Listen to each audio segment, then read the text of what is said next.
This is the 2022 Paper 2 Q1ab Mathematical Studies, and this is question 1. We're going to start off with a table of information about houses and flats on a new housing estate. The first thing we're asked to do is work out the ratio of houses to flats. So I'm going to add up the number of houses. That is 25 plus 20 plus 5 plus 5.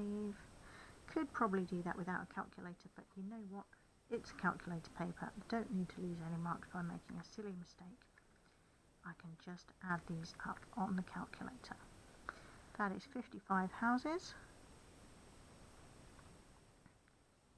And the flats, 10 plus 15,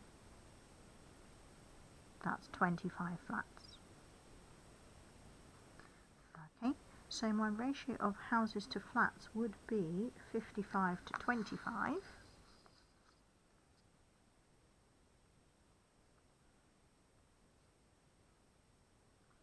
And that's not one of the options here. So what I'm going to do is I'm going to use the fact that simplifying ratios works a lot like simplifying fractions, and I'm going to put a fraction in my calculator, 55, 25, and press equals.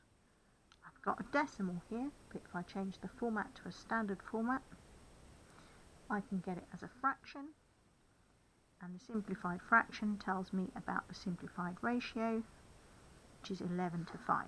You could also get that by spotting the common factor of 5 and dividing both sides by 5. This is the one.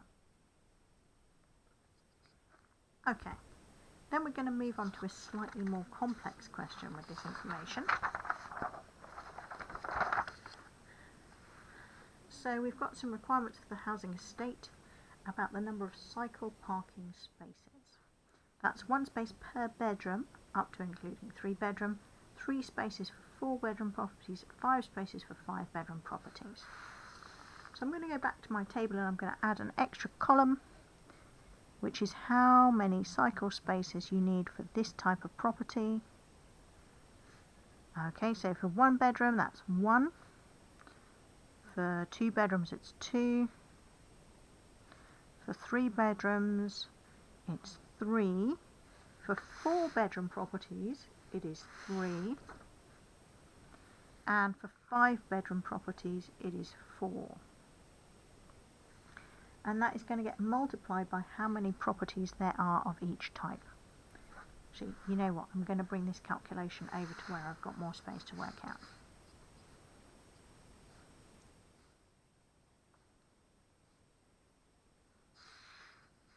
Okay, so there are 10 one-bed places, 15 two-bed flats, 25 two-bed houses, 20 three-bedroom houses, 5 four-bedroom houses, and 5 five-bedroom houses. Okay, so if I work all of that lot out and then add it up, I'll have a total number of cycle parking spaces.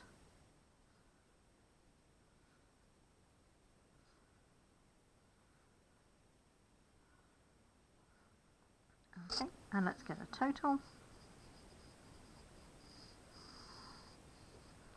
We'll add all of that lot up.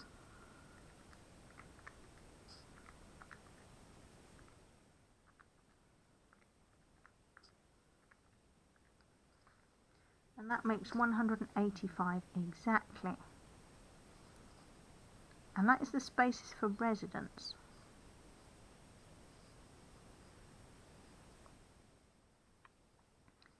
So let's check the requirements. We need this many spaces for residents and some visitor cycle parking. And we've got exactly 185, and that means we don't have any visitor cycle parking. So the answer is no. The plans don't include any visitor cycle parking.